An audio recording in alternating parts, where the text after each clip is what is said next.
I call the May 14th Brunswick Hills Township Board of Trustees meeting to order. It is 7 p.m. And if everyone could please stand for the Pledge of Allegiance. I pledge allegiance to the flag of the United States of America and to the republic for which it stands, one nation, under God, indivisible, with liberty and justice for all. And if everyone could please remain standing for a moment of silence for our first responders, and especially Euclid Police Officer Jacob Durbin, who was killed in the line of duty this weekend.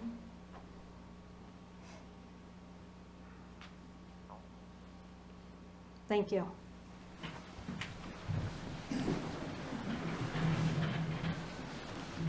Okay, today we have a public presentation by Chief Strazzo. Good evening. Good evening. Good evening. Tonight is another great milestone for the Brunswick Hills Fire Department.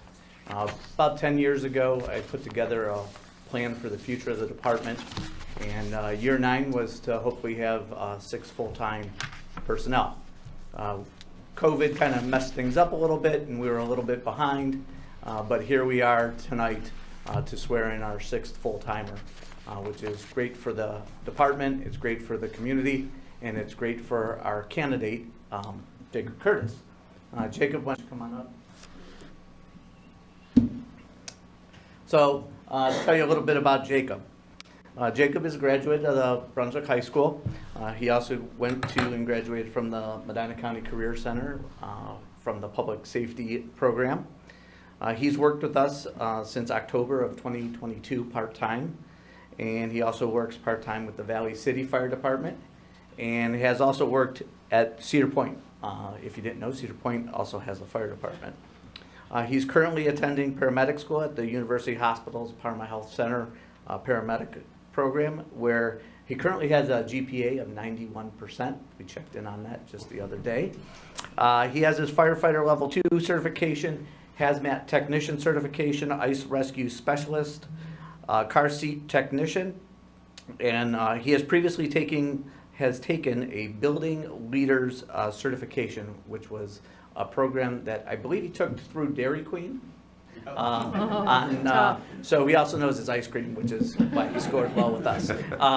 But to lay a foundation for him to be a leader in the future, which obviously that's the kind of person we're looking for. Some other things that stood out about Jacob, I have 2 items that I always look for, and that's compassion and dedication. And since 2022, when Jacob's been on the department, he's exhibited those 2 every day he's here, and goes above and beyond when he's off duty to come back and backfill the station, help out with projects, volunteer for projects and things like that. So, and when he's out there on a squad call, or on a fire call, he's very compassionate. He treats everyone like they're his family. So speaking of family, tonight he's joined by his parents, Amy and Gary, his girlfriend, Allie, his grandparents, Chuck and Kathy, and he has several friends and family from the Valley City Fire Department that joined tonight. Especially like to acknowledge Chief Bayless from Valley City, who brought everyone over to share this great milestone with Jacob tonight. So with that being said, I'd like to ask Trustee Nixon to swear in Jacob.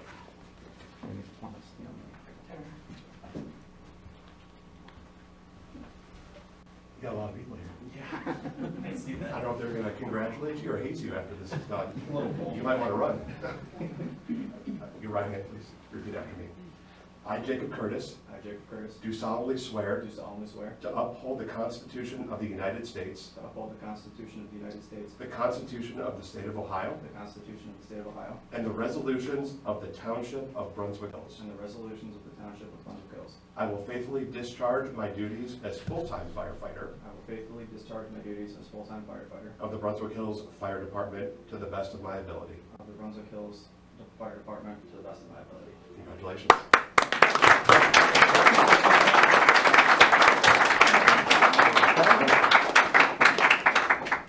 Now you're official.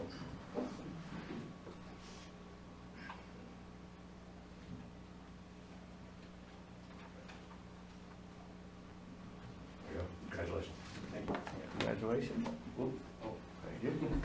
As part of any swearing in for a public safety official, there's always the pinning of the badge. So Jacob, badge 6 is now yours, and if you'd like to have a family member or significant person, come on up.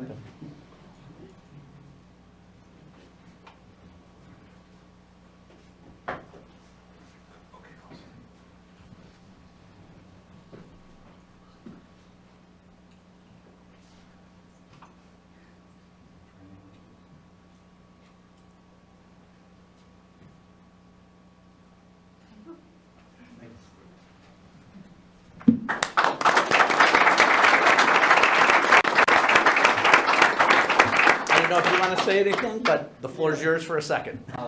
Thank you guys for the opportunity. I look forward to serving the citizens of the township, and thank you all for coming out.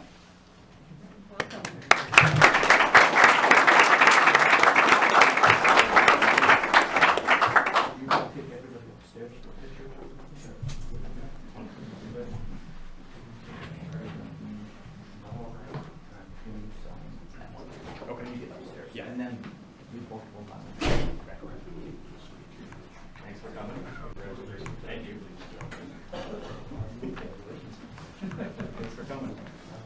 Thanks, Steve. Thank you.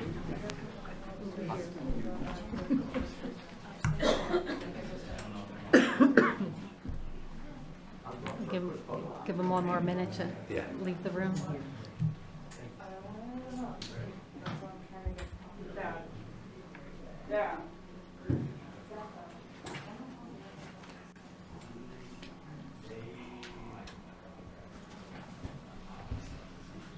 Okay, the next order of business is the approval of minutes.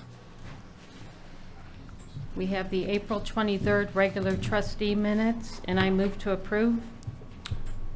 And I will second those minutes. Tricka? Yes. Ryan. Yes. Okay, we have May 1st special meeting minutes. I will move to approve those minutes. And I will second those. Tricka. Yes. Ryan. Yes. And we have the special minutes from May 9th, 2024. I will move to approve those minutes. And I will second those minutes. Tricka. Yes. Ryan. Yes. And just going over the special minutes for May 1st, we had a special meeting.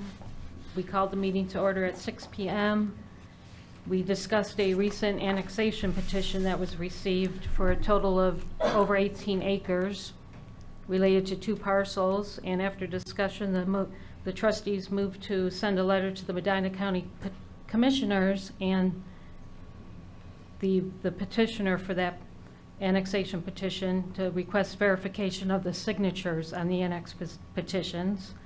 That letter was sent. We adjourned the meeting at 6:13 p.m. And the May 9th, 2024 minutes, at that meeting, there was a special meeting. We called the meeting to order at 6:02 p.m. We went into executive session to conduct interviews and consider the appointment, employment, or compensation of a public employee.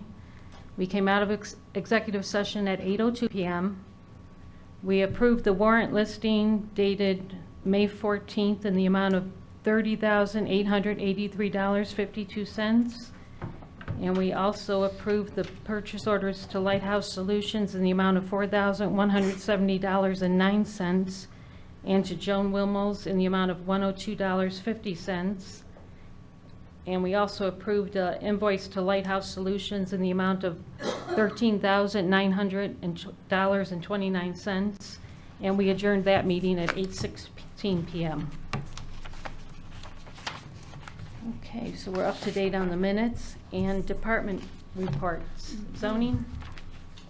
Report for April 2024, 1 accessory building, 1 administrative appeal, 2 decks, 2 replacement decks, 2 porches, 7 fences, 1 sign, and 1 use variance request for a total monies collected $1,634.62. A follow-up letter, a reminder letter, is being sent to the property owners along Alderside and Blackberry, reminding them that June 1st is the limit to remove any objects that they have in the township-owned parcels. Okay.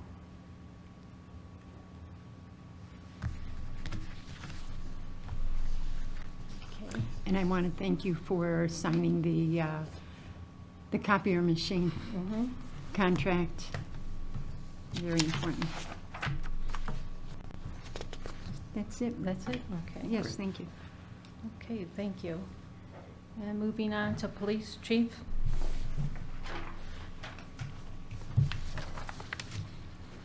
Good evening. Good evening. Good evening. All right, I did not have any requests tonight, but I do have something, it's kind of important. Today is an important day in the peace officer world, May 14th. So May 14th is the Peace Officers Memorial Day, and I just want to take some time and just read a proclamation from Proclamation 3466. It's the Police Officers Week and Peace Officers Memorial Day, dated April 10th, 1962. Whereas our law enforcement agencies play an essential role in safeguarding the rights and freedoms which have been guaranteed by the Constitution to every American citizen, and whereas it is important that the people throughout our country know and understand the problems, duties, and responsibilities of their police department and their members of law enforcement agencies, recognize their duty to serve the people by safeguarding life and property, by protecting them against violence or disorder, and by protecting the innocent against deception and the weak against oppression or intimidation.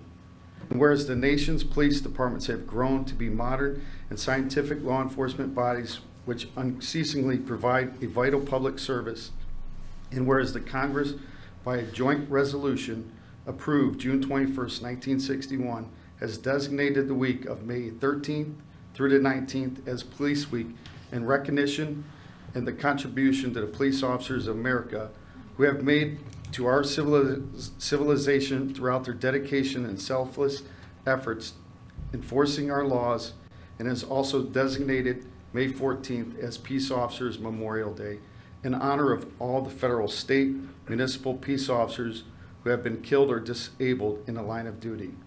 Whereas the resolution requests that the President to issue a proclamation inviting the people of the United States to observe such period with appropriate ceremonies and activities.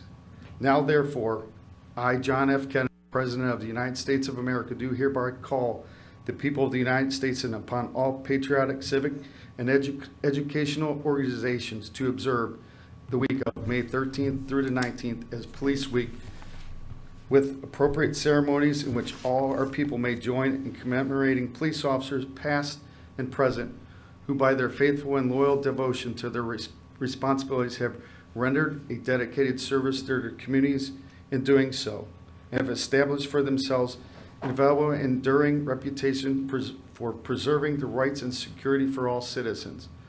I further call upon the people of the United States to observe Monday, May 14th, 1962 as Peace Officers Memorial Day in our honor of those peace officers who have, throughout their courageous deeds have lost their lives or have become disabled in performance of their duties.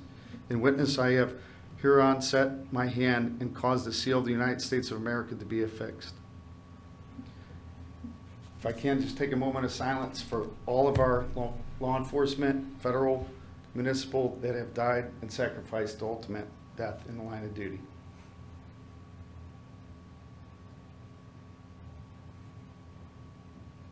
Thank you. All right, some happier news. Corey, I just want to recognize him. Did an outstanding job over the week, organizing, setting up, and getting this township clean. Thanks to all the volunteers that were out there cleaning up the ditches.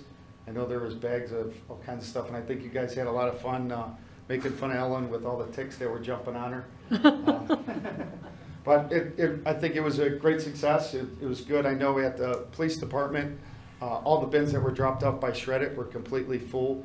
We even had some people that came over on Monday too. So the shredded bins are still there because they're filling them up. So I think next year we'll get it a little bit more organized, get a little bit more word out to our community. But I think the first time doing it was a pretty good success and helping clean up the streets. And thanks, Corey, for getting that going.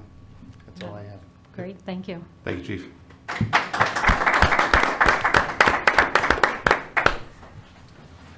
Okay, moving on to fire.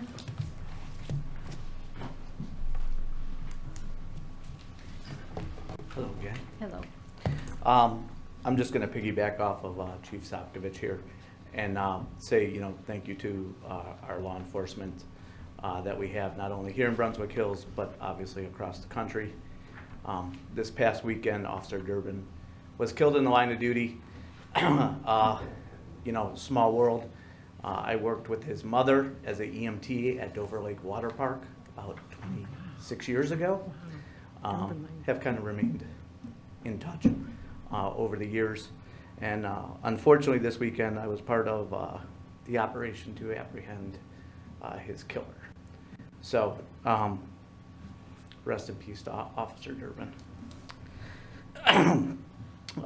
First request, approval for up to 4 people to attend incident response considerations for lithium battery emergencies. That's going to be held July 20th from 9 to 1 at the Stanley Black & Decker Lodge in Valley City. There's no cost for this class. It's being sponsored by the EMA. Okay. Yeah. I'll move to approve for, frankly, as many personnel as you would like to send to this. Doesn't have to be 4. I think we had 5 people respond, so Okay. it'll probably be 5. Okay. I will second. Ryan? Yes. Tricka? Yes. Next, I'd like to request a leave of absence for Lieutenant Benini, effective, it'll actually be effective June 1st. We finagled a little bit of scheduling to cover some shifts through August 1st of 2024. I will move to approve his leave of absence as well. Yeah. I will second. Ryan? Yes. Tricka? Yes.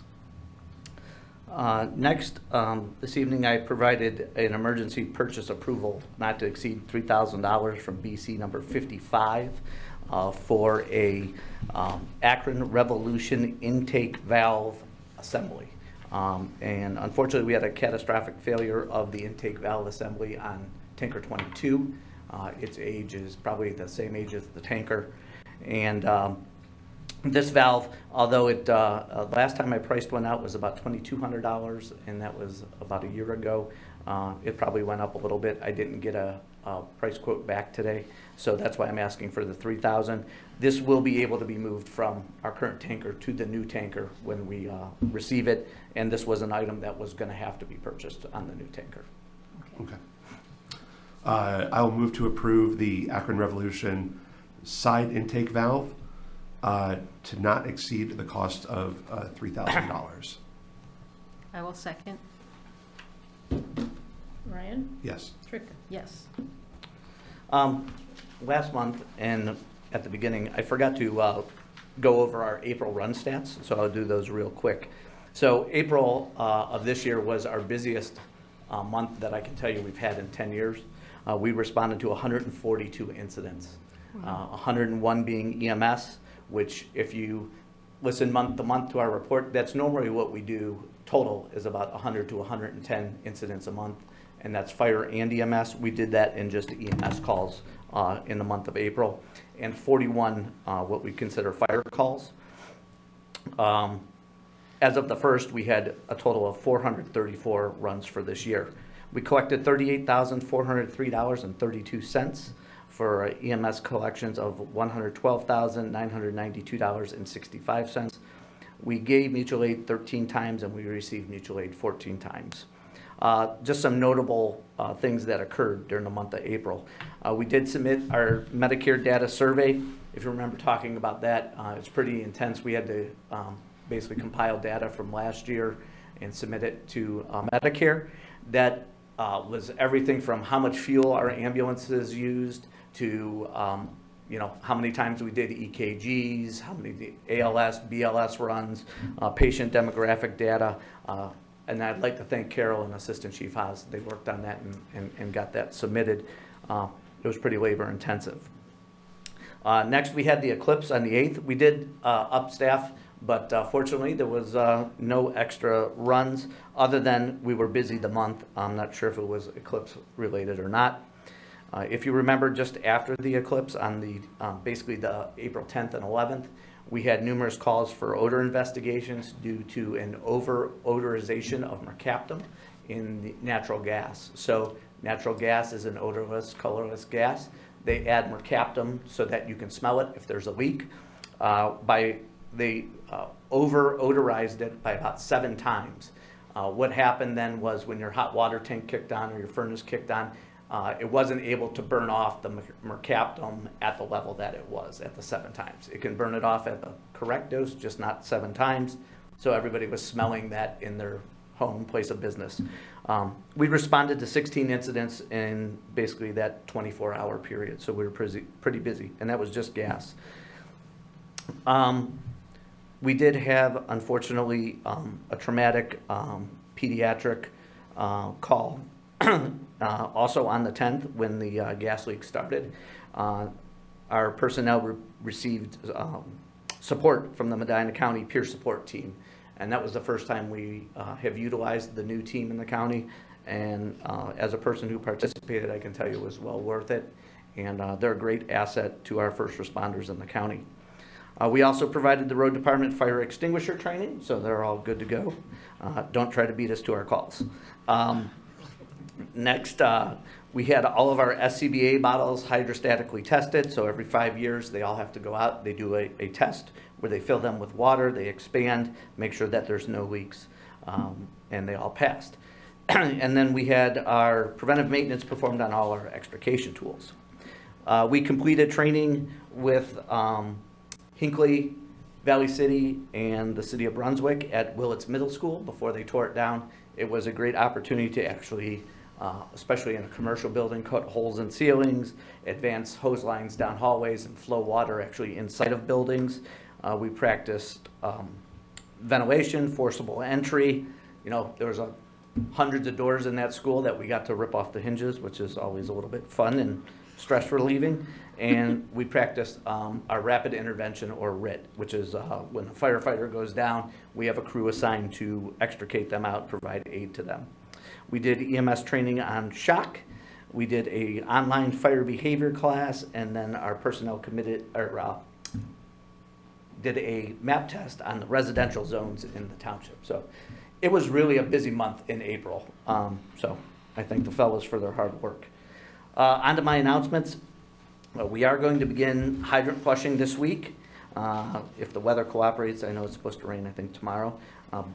The key point is if you see rusty water, discolored water when you turn on your faucet, turn it to cold right away and let it run until it's clear. You don't want to turn on hot or warm because it'll suck that dirty water into your hot water tank, and then it's a pain to get out. So leave it on cold and run till it's clear. We also had our ISO evaluation this May 8th, and it went well, and we should have those results in about 6 months. So that's something that it takes a while for them to put together. Next, we did receive information. If you remember, I requested to participate in a cooperative purchase with several other departments for a SCBA mask fit test machine. So firefighters wear their mask in a fire, obviously, and every year you have to be fit tested and certified that the mask you have is the correct size.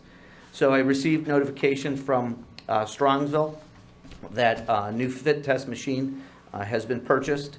The amount for the machine was $19,930, and they're giving us a $1,000 trade-in credit on the old machine, so it's $18,930.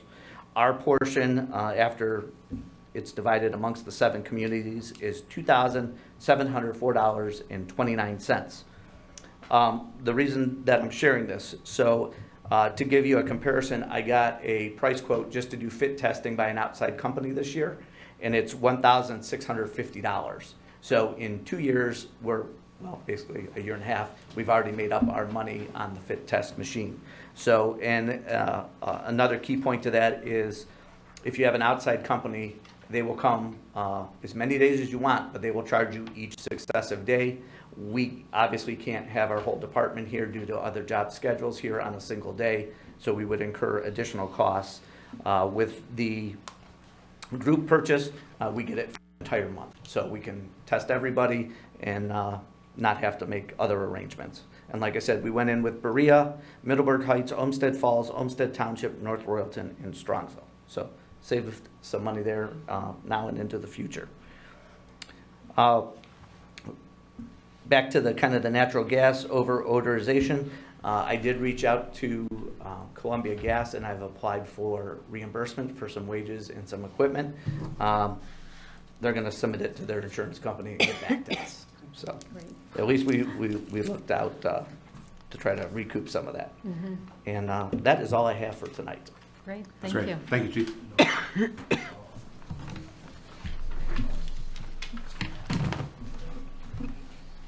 Okay, moving on to service.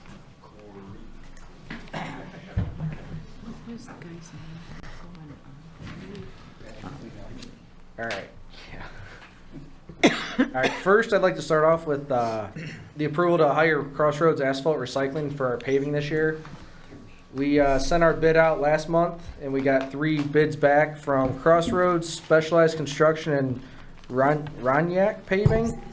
Crossroads was actually the cheapest at $277,824. So I'd like approval to hire them for our 5 roads for paving this year.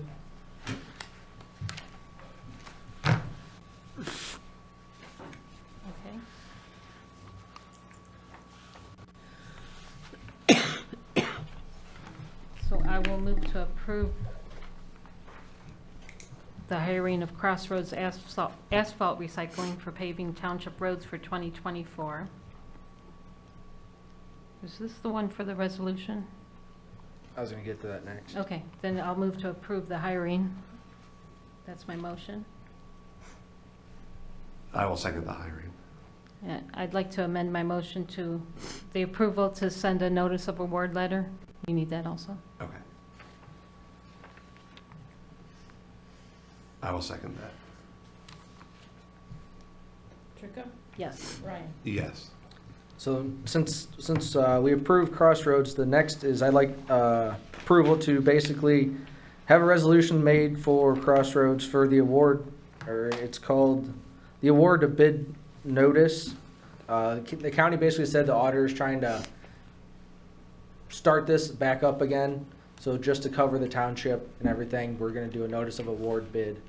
Basically, it's a letter to Crossroads saying what resolution we're doing and for how much money and what roads. So the resolution should be number 14. 14. Yes. Yeah. I will offer resolution 14 for the hiring of Crossroads Asphalt Recycling. Yeah. I will second that. Tricka? Yes. Ryan? Yes. Next, I'd like to have approval for the entire crew to attend this next safety council meeting for the month of June. The topic is forklift safety. There is some talks about having harness safety, harness training as well included in that. And with getting the bucket truck last month, having harnesses, I think it's a good refresher for not only myself, but the entire crew. Is there a cost associated with that? $18 per person.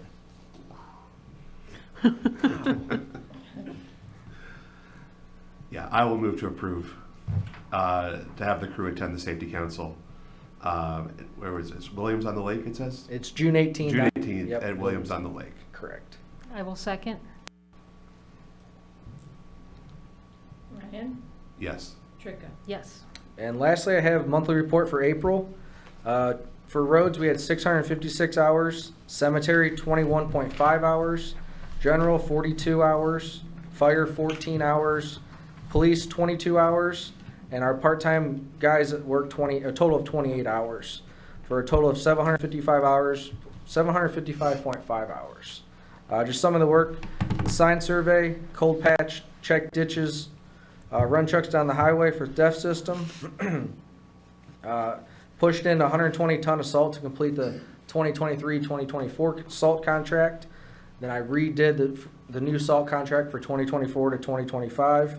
We installed a new light right here at Town Hall for the back. Completed ditching jobs on Cheney. We did a lot of tree work last month. Some of the roads were South Carpenter, Ruby, Forest Land, Sleepy Hollow, Plum Creek, and at the cemetery. We finished our crack sealing, the crew mowed all township properties, and then we attended safety council. And that's all I have. Okay, thank you. That's great. Thanks, Corey. Okay. Trustee reports. Anything? I have nothing to report tonight. I have nothing to report tonight. Fiscal officers report. Okay, we have payroll dated for today, $73,505.83. And we have the warrant list. This is 2 of 2 because the last one that we did on Thursday was also dated 5/14, but that was for everything that I had at that point. So this is 2 of 2 for 5/14, $80,186.18. Okay. Okay, I will move to approve the payroll dated May 14th in the amount of $73,505.83. I will second that. Tricka? Yes. Ryan? Yes. And I will move to approve the second payment listing dated May 14th, 2024 in the amount of $80,186.18. And just noting a couple of the high dollar items. Lighthouse Solutions was $13,929. And Tim Lally Chevrolet for a new vehicle for the police was $55,123. I will second that payment listing. Tricka? Yes. Ryan? Yes.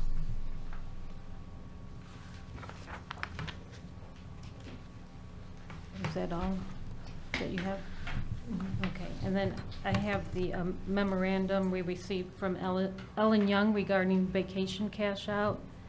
She requested to cash out 40 hours from her vacation bank, which is per the township policy, section 6.8. So I will move to approve that payout. Yeah. I will second the vacation payout. Tricka? Yes. Ryan? Yes. Okay. Okay, then moving on to, We have resolution 15.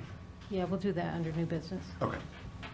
So old business, structures on township property, but Evelyn already talked about the letter she's sending on that. And the other two, the annexation petition. So as I mentioned earlier in a special meeting, we sent a letter to the people requesting the annexation regarding the facts that the person signing was authorized to sign, and we received back from them the fully executed operating agreement and affidavit of fact showing that the person signing was the manager of SHN Brunswick LLC. So what happens now is that goes to the Medina County Commissioners, and they're hearing this case next Tuesday, May 21st at 11 a.m. for the annexation petition. So they will review that and make sure everything satisfies what they need to look at. Do you have anything else to add on that? Okay.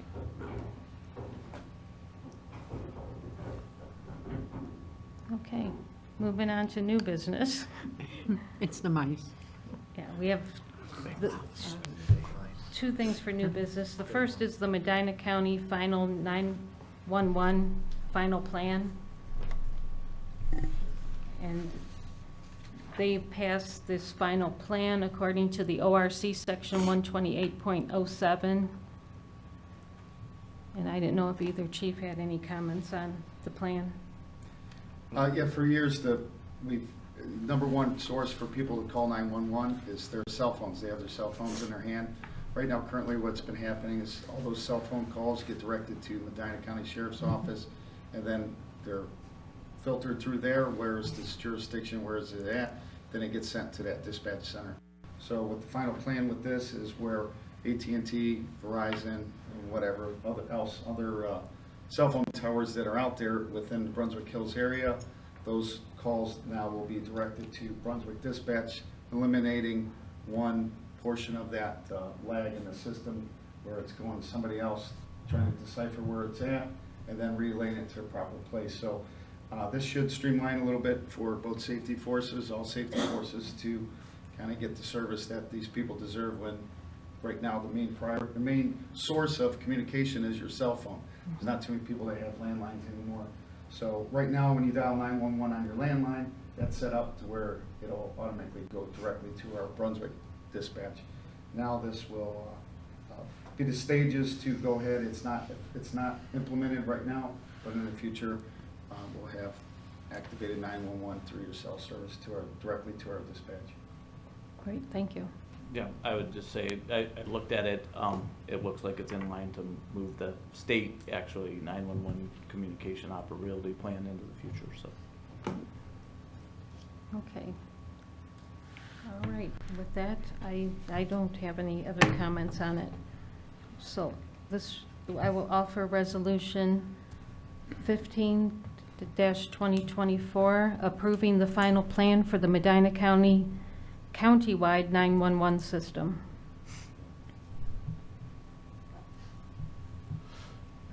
And I will second resolution number 15. Tricka? Yes. Ryan? Yes. Okay.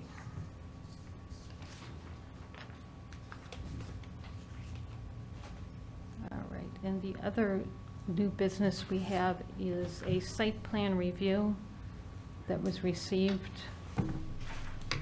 It actually went before the Board of Zoning Appeals last Wednesday and was heard by the Zoning Commission this past Thursday.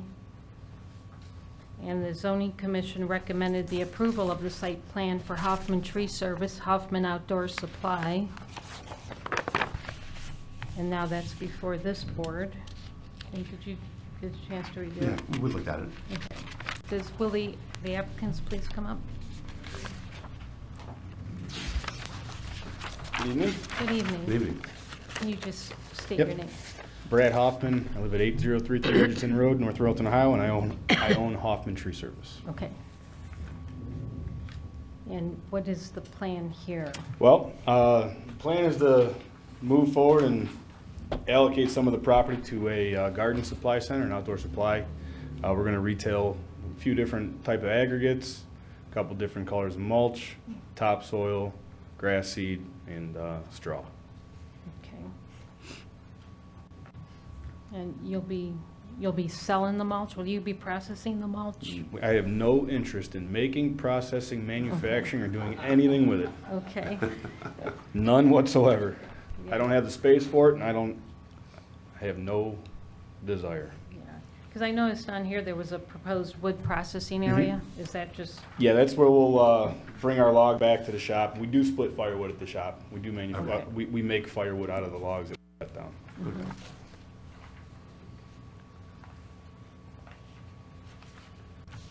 Evelyn, do you have any comments on this? No, none at all. Okay. I personally, I like the plan that they have for all three sides, the plantings.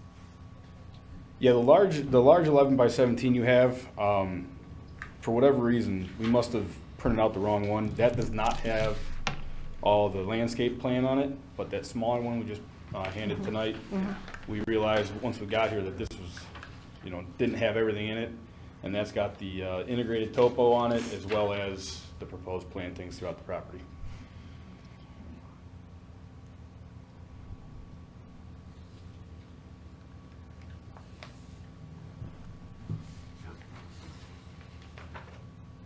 Anything? It looks good. I Okay. see no issues with this. Okay. I guess I'll ask, is there any public comment regarding this site plan review? Hey, Jim. Come on up. I'm Jim Rosati from Rosati's Frozen Custard, directly south to Brad. I know we talked about it at the very first meeting, but will there be a barrier fence or something up in the closest area? We've got arborvitae's proposed to line the property line along the building, and then shorter plantings to maintain your customer sight line coming out on the Pro Road. But not something to mitigate the dust as much. Well, I don't know how you do that with a fence. Yeah, solid fence. But, well, yeah, all we can do is see what happens. I know it's gonna go through, and we're directly south of it, so I'm just concerned of the dust and the odors. But we'll see what we can do. We'll work together. Yeah. Wait, I think at the meeting you talked about using water to keep the dust down. Yeah, we'll have water on site. Temporarily, if we need to use it, we've got our stormwater pond until we get the well drilled and have water on tap. Okay. Is the wood processing gonna be in the shed, in the building? No, we'll be out there in that corner. All right. And the proposed landscaping line would be of size to help continue to block, as you suggested, Yeah. line of sight as well as, Right. Yeah, the problem with throwing a 6-foot fence up along the front is the fact that as you pull out of Mr. Rosati's, it would severely block traffic coming out of the Pro Road. You know, and it's a tough spot anyway. Yeah. Very tough spot. Right. So there's no real great answer there. You know, and safety over dust, I suppose. Yeah. And they did say, I mean, the people I checked with too, they said if the dust becomes an issue with the food surfaces, contact surfaces, and outdoor eating, then it goes on to other government, you know, EPA and stuff. It's out of our hands. Okay, that's all. Okay. Okay, thank you. Yeah, and are you already processing wood there?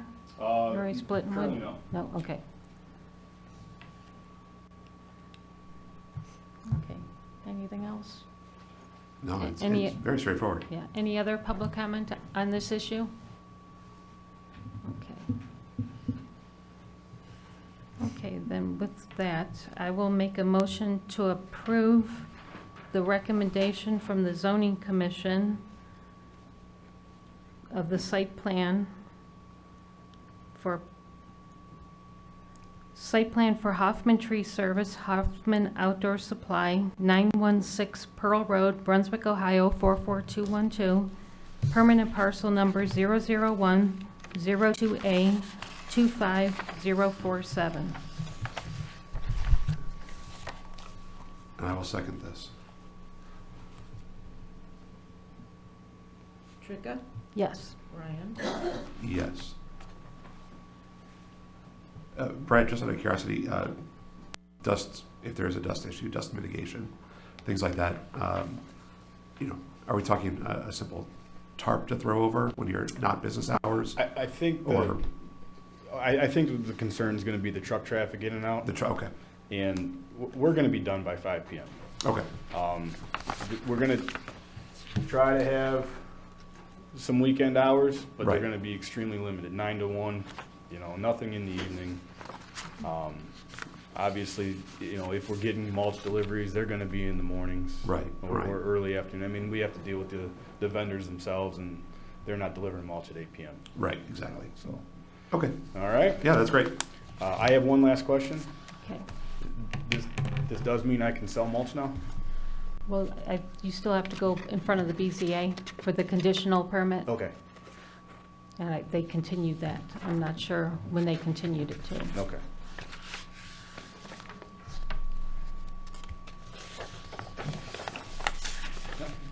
All right. Okay. One step closer. Yeah. Thank you. Was it, yeah, I don't know if it was 30 days or 60 I think they days. gave us a What they- 90-day continuance, but Right, I want to make if sure. I'm on- needed, If needed. if okay. needed. Yeah, so does that mean we're on Yes. that June 5th meeting? I would imagine so, yes. Okay, very good, thank you. Thank you. Thank you.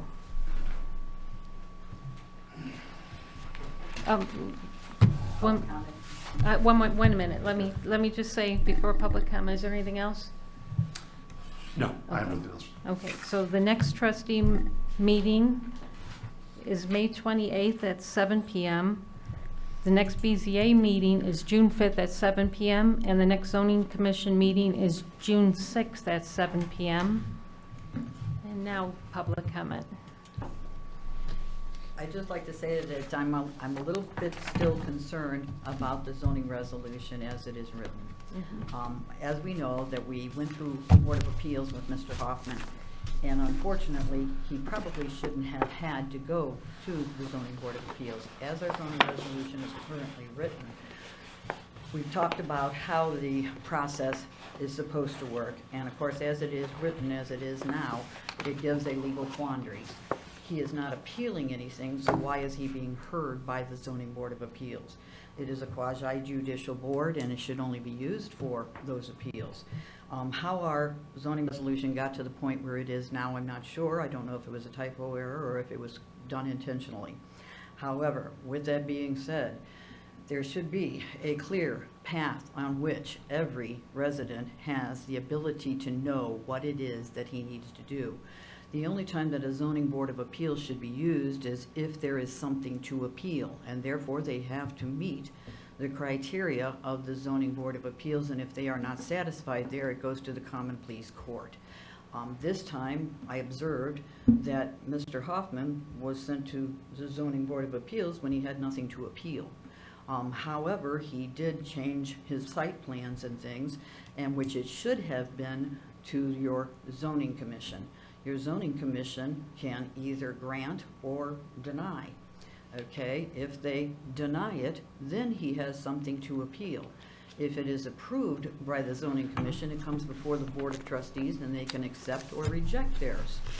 If you all would find something that is absolutely absurd or something that you're not happy with, then you would reject the recommendation from the zoning board of commission, and then that would be appealable to the Board of Appeals. I would try to work very hard on trying to correct those situations where we find ourselves in those kinds of quandary. Everyone's going to be suing the township. Basically, it is something that is not a good way for any resident to have to navigate any kind of permit process.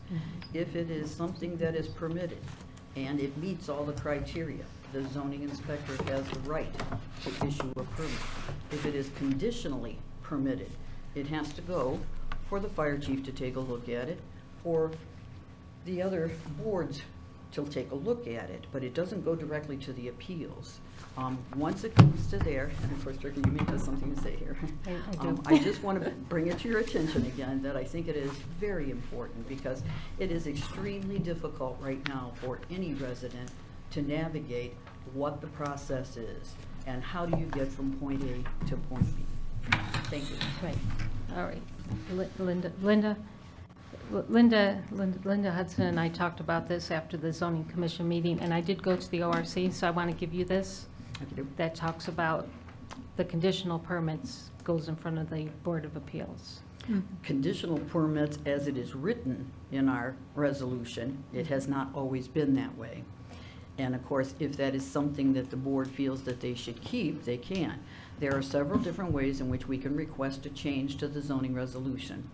And I would highly recommend that we do make that change, and it can be done by the Board of Trustees. It can be brought by a party, such as myself, as a resident, for them to reconsider if they have already got it in there, and if you decide to hold to that, then that is your prerogative as a Board of Trustees.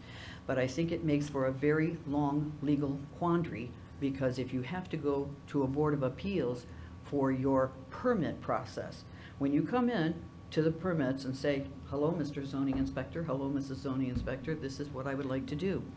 If it is a permitted use, they can sign that and go your merry way. If it is a conditionally permitted use, then we need to define that more clearly as to what is permitted and what is not. In Mr. Hoffman's instance, it concerned me deeply because in the conditionally permitted use was garden supplies, but then there came a mulch. Okay, it doesn't exactly say mulch, and of course to that I have concerns Because if we need to identify every single thing that is in a conditionally permitted use, then we need to be more explicit in that, so that everyone knows exactly what it is. The young man at the board had a very good spreadsheet. I believe his name was Thomas. And if it is, that is a good start on that. And so that people don't have to be so confused or concerned about how to get from point A to point B. If I am still going to argue the point where the Board of Appeals is a quasi-judicial board and should be used as such.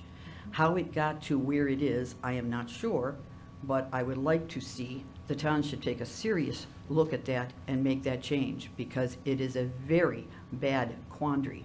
If you have nothing to appeal, you don't need to be in front of the Board of Appeals. If you have something to appeal, you go before the Board of Appeals and you must meet those legal definitions to say, gosh, hey, I'm appealing this.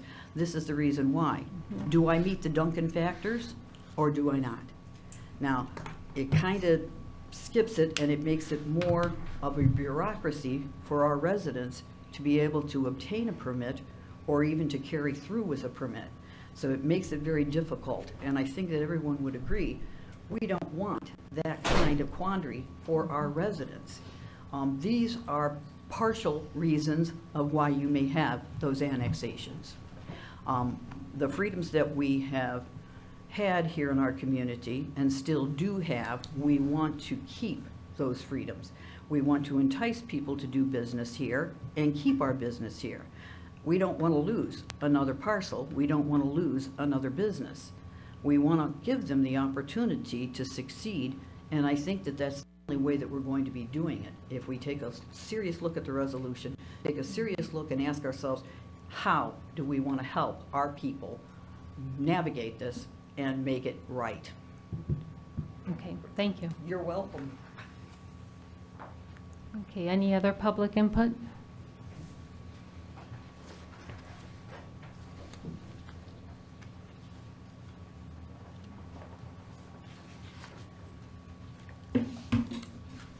Can you please state your name and address for the record?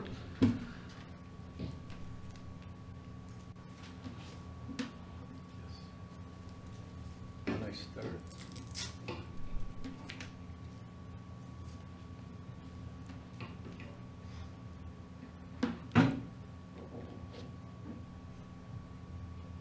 Get set up.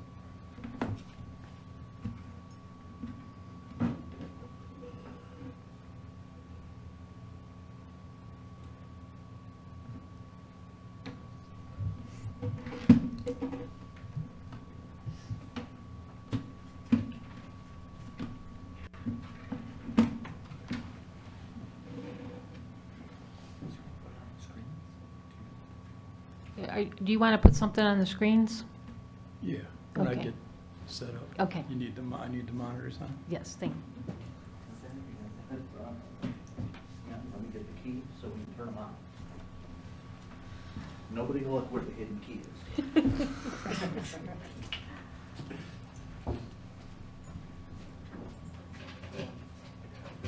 thank you.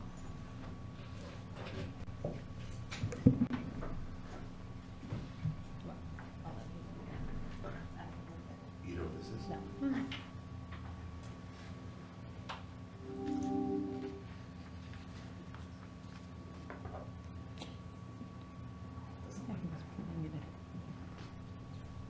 You got 2 on 3.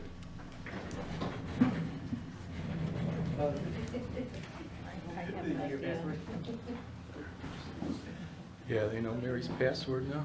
This is the old computer though, we only bring it here.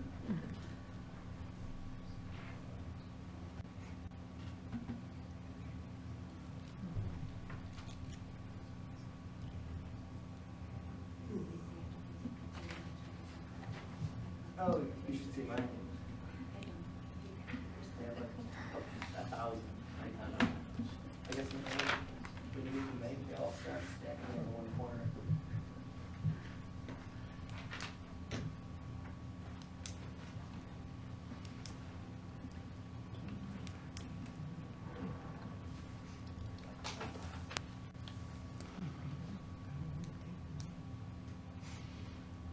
name is Richard Kenny. I live at 490 Victoria Lake Circle. We also own Block J, which is the open space in Lockwood Subdivision 3, and its address is Pamela Lane. Okay.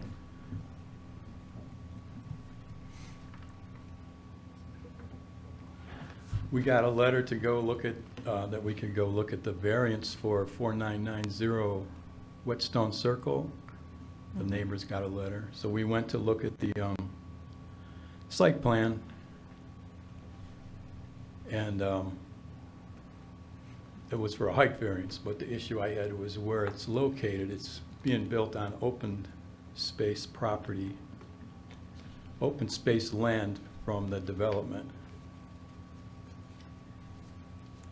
And that's for an accessory building. Correct. Okay. But the issue I had was where it's being, they're putting it on open space land, which has been, they built a new parcel for this, with this parcel from open space land. They combined it into 64A. Still waiting. Mhm.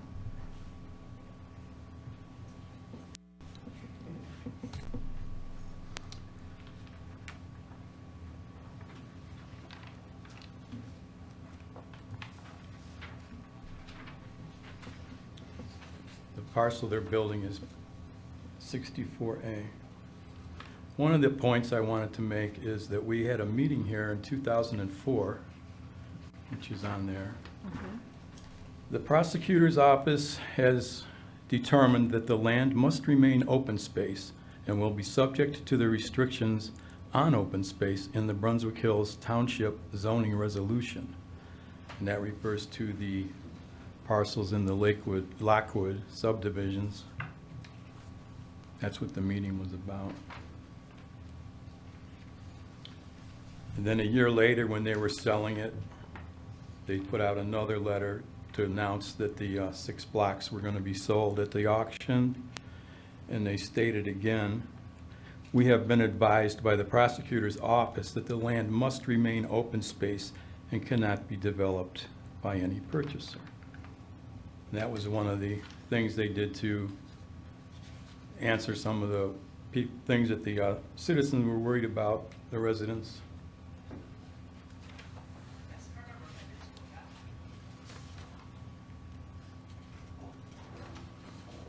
I guess I won't be able to do the slideshow.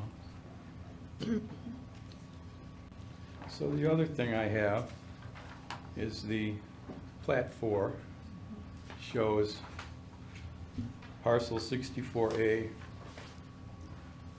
with the pool, which was part of Block F and parcel 64 combined.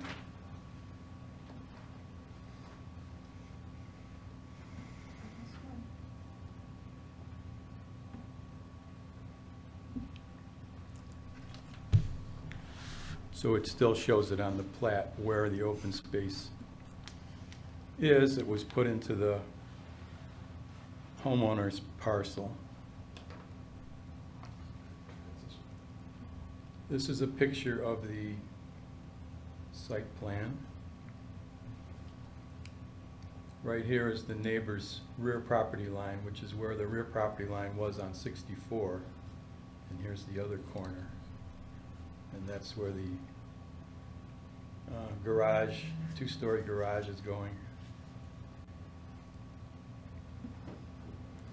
Then this is Plat 4 again. It shows the parcel where the open space is.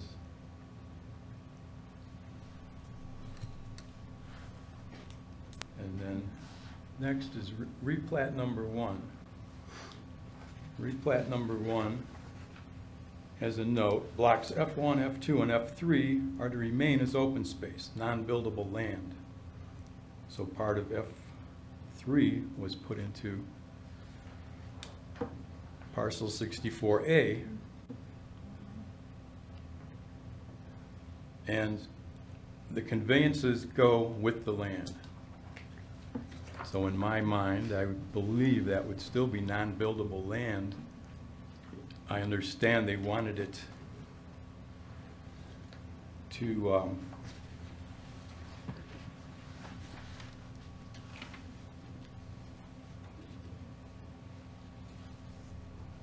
help out with the pool because they couldn't sell the home.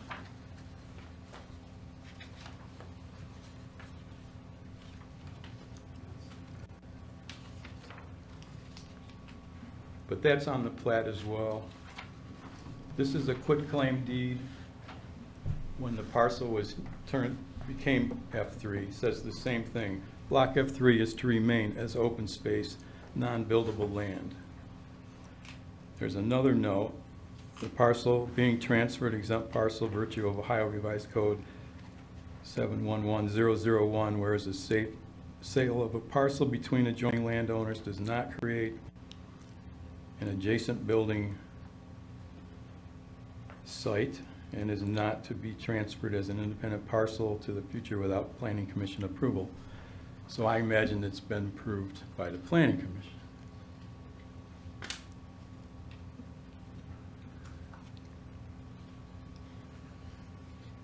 But again, we were told it would remain open space. It's got on the plat that it's non-buildable land, that it is open space. So these, the deed that's for 64, it won't say that. It'll say where the parcel is, 64A is, and that it's subject to easements and things like this. So it depends. You need a lawyer. You get an argument, but I think it's the conveyance to go with the land, and it says that it's subject to the zoning and the easements, and the conveyances go with the land.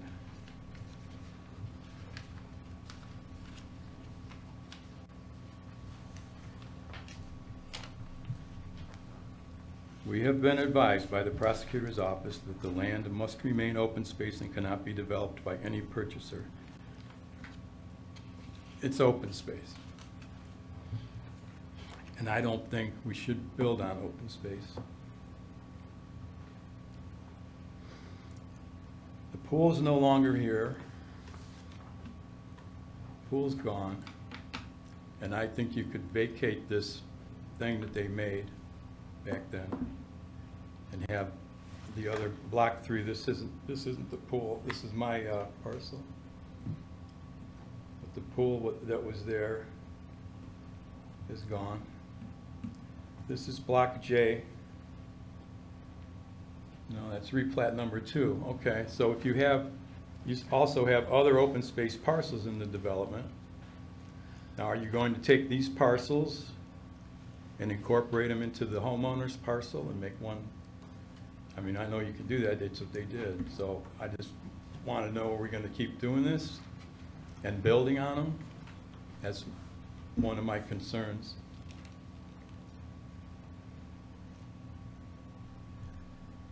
This is replat 3, and it's been divided up more. So this is block J. This is where Victoria Lake and Lockwood 3 is, and that's the open space, block J. So with this program that we have now, I could put block J into my parcel that my home is on, and then I could get a permit for a utility building. I imagine I could start building things by the lake on the open space based on what we're doing. Okay. And is that what we want? I don't know. I think a lot of the residents, I would guess, I haven't asked them. I could probably contact them by mail and get their opinion. But I think some of the residents that own these little open space parcels probably would like that. Would probably agree with that. We should put it, make it ours. We'll build some sheds.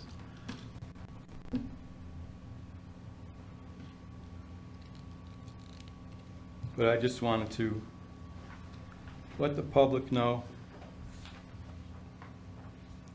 and find out if that's what we're going to start building on the open space parcels. Thank you. Okay, thank you. Yeah, we'll have to pull the subdivision paperwork if we have it.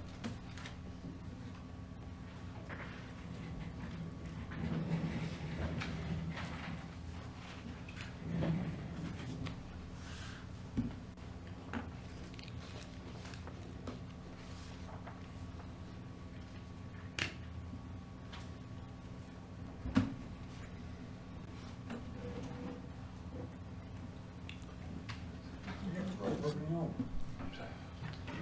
Getting late.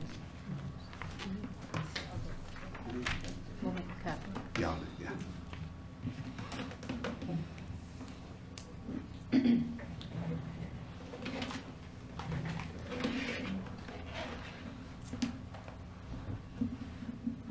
Thank you. Good night, thank you. Thank you. Thanks, Chief. You're welcome. Ron Wetterman, 1085 Substation Road, member of your Brunswick Hills Township Board of Zoning Appeals.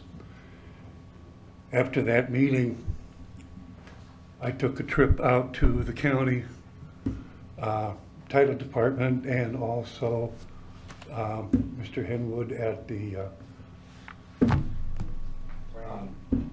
Planning. Planning Commission, thank you. Anyway, that particular development, of course, had homeowners association. Homeowners association went bankrupt. Did not have a home. It never had a homeowners association. Homeowners association went bankrupt. No. Did not, Never had. The, pardon? never happened. They gave back the money for the, and they closed it off, they never started it up. According to the Planning Commission, it went bankrupt and the property, the whole development was replatted. The gentleman in question has his title. It is free and clear. There is no no green space, no problem with him building with a permitted building. So if you have any further questions, I suggest you contact that source. Thank you. Thank you. Thank you, Mr. Wetterman. So there is no green space. No, there is no green space. Could I does not exist. Yeah, go ahead. It was not the homeowners association that failed. It was delinquent parcels. It was still open space. That's why I read the part from the prosecutor's office. They were selling them at auction, Okay. auditor's auction. Prosecutor told us that they would remain open space and the zoning would still apply because they wanted people to buy them. There was never a homeowners association. The township was supposed to, it was supposed to be deeded to the township. And the township, in order even to get the zoning certificate, that was one of the conditions, that the open space be deeded to the township. There's no homeowners association in the homeowners deeds. There's no restrictive deeds. That's why they couldn't have a homeowners association. Okay. It was delinquent because the taxes weren't paid, and they put them in the sheriff's auction. Nobody bought them. They put them in the auditor's auction for several auctions, and then some of the residents started to buy them. It was not a homeowners association, and it is open space because I don't know what you call that. You're not calling it, you're calling it, delinquent property. Because we didn't have a homeowners association, we shouldn't be treated any different than any other open space parcel in the township. The residents bought the parcels at the auditor's auction. We're told that it would be open space. They bought the parcels, they knew what they were buying, they pay the taxes on the parcels, and we expected them to, have the same zoning as all the other open spaces. There's no, and if it's not, then if that's true, then what I'll do is, like I said, I'll do the same thing Jared did, and I'll get some permits and I'll start building. Thank you. Yeah, Thank you. we'll look at this. Okay, any other public comment? Good evening. Hank Hoffman.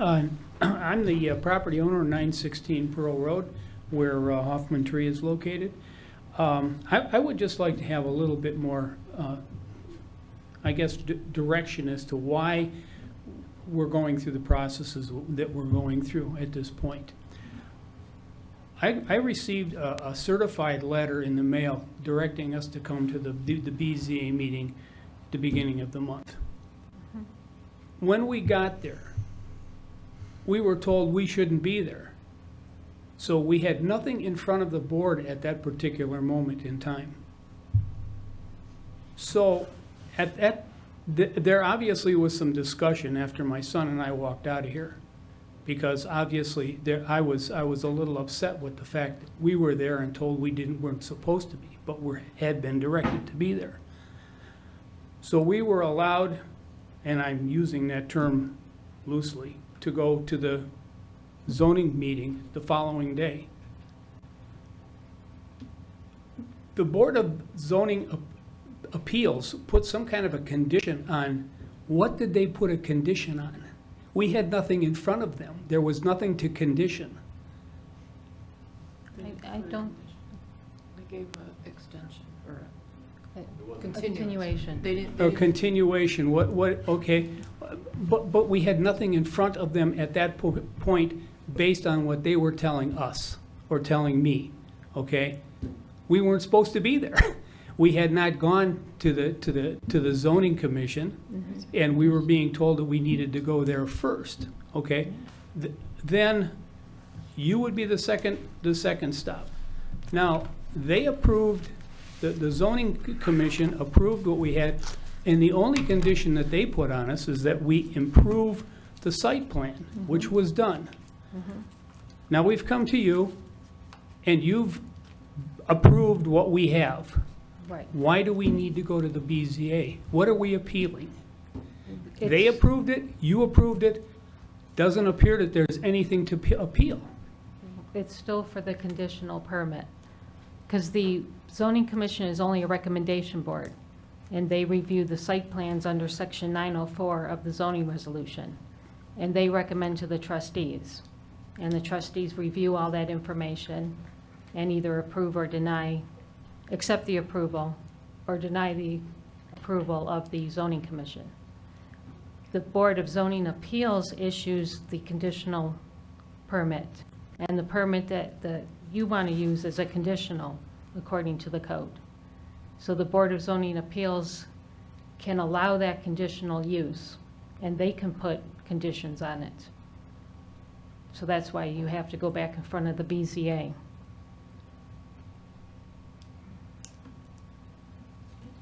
Okay, thank you. Okay. Any other public comment?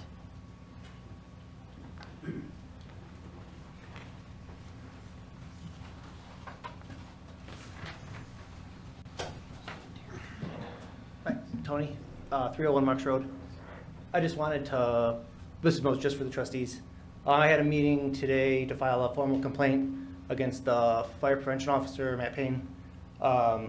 And I asked Chief Anthony to relay all our communications between all the trustees. He said he was only going to do it to the one trustee, Ryan. So what I request is just for my communications between the fire department and myself, to go through all of the trustees, just so everyone's on the same page. I feel like there's a, it's not, I don't feel like it's how it should be. And then maybe also if you can review the complaint, he recorded it. I also have a record of it, and I would like to send it to you, but I'm not really sure how, just so you can see how it went, and what I deal with and what he has to deal with me, just so we're all kind of on the same page. How would I go about getting you guys a video? I mean, our email addresses are right on the township website. You can't email it. It's like for 40 minutes. So you have it on I can put it on a zip drive. Yeah. Yeah, I spoke with Chief earlier. Chief has, you know, obviously you were recording. Chief was recording. Yep. I would assume that there's no variance between the recordings. There's about 5 minutes before he started recording that I have that I'd like you to see. Okay. Okay. Do you have capabilities of adding it to a thumb drive or? Yes. Yeah, I can put it on thumb drive. Yeah. Okay. Yeah, put it on a thumb drive and you can drop it off at Town Hall. Okay. And Yeah, we'll review it. just want you guys to see it. Okay. Cool. Great, thank you. Okay, any other public comment? All right, Seeing none, I will move to go off camera for the purposes of signing warrants and purchase orders. We do have an executive session for interviews for zoning secretary, as well as to discuss the employment of a public employee. And the time is 8:14 p.m. And I'll second. Tricka? Yes. Ryan? Yes. Good night, everybody. Thank you, everyone.